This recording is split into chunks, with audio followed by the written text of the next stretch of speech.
नमस्कार दोस्तों। कहा जाता है हर एक काबिल मर्द के पीछे एक औरत का हाथ होता है, लेकिन ओशो के केस में ये एकदम उल्टा था। ओशो के काबिल होने में और ओशो का नाम खराब होने में एक ही औरत का नाम था, जिसका नाम मां आनंदशिला था। तो आइए जानते हैं एक कैंटीन में खाना परोसने वाली आनंदशिला कैसे बनी ओशो की पर्सनल सेक्रेटरी।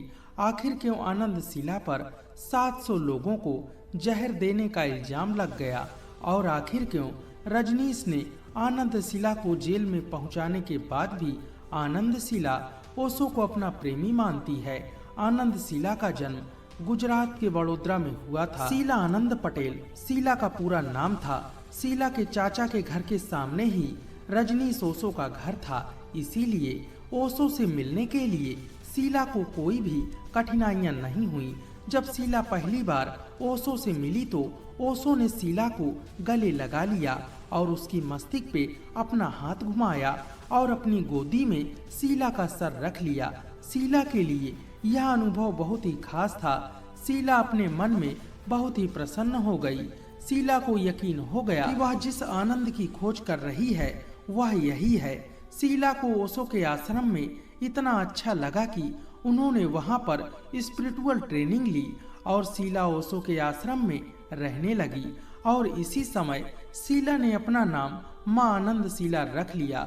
शुरुआत में शीला आश्रम में खाना परोसती थी, लेकिन कुछ दिनों के अंदर शीला इस काम से ऊब गई। अब शीला की महत्वाकांक्षाएं बढ़ने लगी थी। अब शीला उस स्थान पर जाना चाहती थी जहां से ओशो के साथ डायरेक्ट कांटेक्ट हो। शीला का एक ही लक्ष्य था, ओशो के बिल्कुल करीब पहुंच जाना, जिसका एक ही रास्ता था कि ओशो की पर्सनल सेक्रेटरी बन जाना। लेकिन ओशो की पहले से ही एक सेक्रेटरी थी जिसका नाम लक्ष्मी था, जो अपना पूरा काम ईमानदारी से किया करती थी। कुछ दिनों के बाद में शीला ने लक्ष्मी के असिस्टेंट के रूप में काम करना चालू किया। अब ओशो और शीला के बीच में एक ही दूरी थी, जो थी लक्ष्मी। अब लक्ष्मी को हटाने के लिए शीला को खुद की पावर बढ़ानी थी, इसीलिए आश्रम के छोटे मोटे सारे झगड़े बिना लक्ष्मी को बताए ही शीला सॉल्व करने लगी थी। अब आश्रम में कोई भी झगड़ा हो या कुछ भी विवाद हो, लोग लक्ष्मी की जगह शीला के पास जाने लगे थे। अब पूरे आश्रम में लक्ष्मी की जगह शीला की बातें होने लगी थी। अब शीला के पास इतनी पावर आ गई थी कि लक्ष्मी को हटाकर अब मां आनंदशिला बन गई ओशो की पर्सनल सेक्रेटरी। शीला सेक्रेटरी उस टाइम बनी थी जब भारत में ओशो का विरोध होने लगा था, क्योंकि ओशो के जो विचार थे वो किसी धर्म को नहीं भाते थे। इस टाइम पर भारत सरकार पर भी ओशो के विवाद होने लगे थे। देखने में तो शीला ओशो की सेक्रेटरी थी, लेकिन शीला ओशो के प्यार में पागल हो चुकी थी। शीला ओशो से बहुत प्यार करती थी। अब शीला हर वो एक काम करती थी जिससे ओशो खुश हो जाए। यही एक कारण है कि जब ओशो को भारत में प्रॉब्लम होने लगी, तब आनंदशिला ही वह अहम इंसान थी जिसने रजनीश के आश्रम को पुणे से यूएसए में शिफ्ट किया। शीला ने ओशो फाउंडेशन के पैसों से अमेरिका के ओरेगन सिटी में 62,000 एकड़ जमीन खरीदी। आनंदशिला ओशो और उनके साथ 7,000 शिष्य अमेरिका चले गए। शीला ने अमेरिका में एक शहर बसाया और उस शहर का नाम रजनीशपुरम दे दिया गया। अमेरिका में भी ओशो के बहुत चाहने वाले भक्त थे जो ओशो पर अपनी पूरी संपत्ति लुटाने को तैयार थे। यही कारण है कि ओशो एक रॉयल जिंदगी जीते थे, महंगी गाड़ियां और महंगी घड़ियां पहनते थे। ओशो के पास 96 रोल्स रॉयल कार थी और खुद का एक प्राइवेट प्लेन था। ओशो के रजनीशपुरम में कोई हमला न कर दे, इसीलिए शीला ने आधुनिक हथियार भी मंगवाए थे। शीला ने एक दबंग लेडी के रूप में अमेरिका में अपनी पहचान बनाई। शीला मीडिया को मैनेज करती थी। मीडिया के साथ में शीला के कई बार झगड़े भी हुए थे। किसी भी पत्रकार ने ओशो के बारे में अगर किसी ने गलत टिप्पणी की या गलत सवाल किया तो शीला उसे लाइव फिंगर दिखाती थी। ओशो के ऊपर कोई भी संकट आने से पहले आनंदशिला उसे निपटा देती थी। आनंदशिला का सोने पर सुहागा ये था कि शीला जब पावर में आई थी तब ओशो मौन व्रत में चले गए थे। अब शीला को रोकने टोकने वाला कोई नहीं था।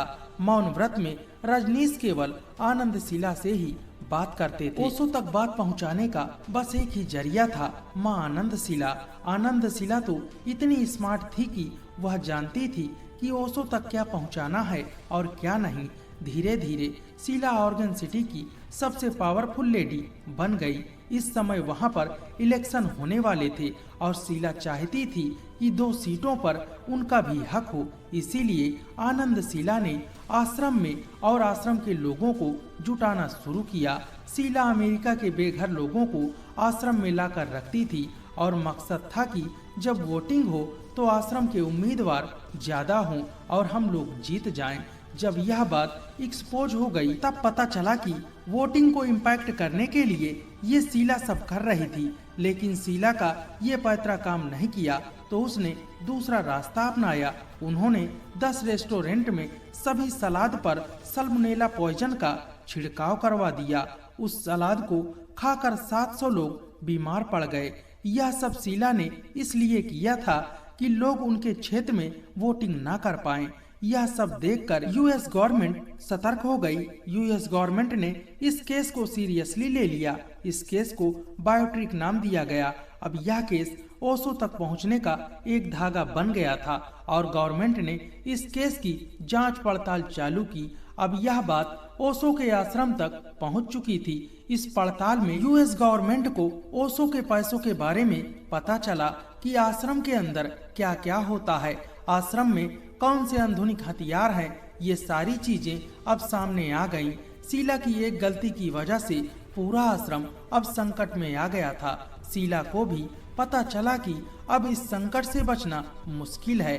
अब शीला के पास 2 ही ऑप्शन थे, या तो अमेरिकी जेल में सड़ना या फिर खुदकुशी करना।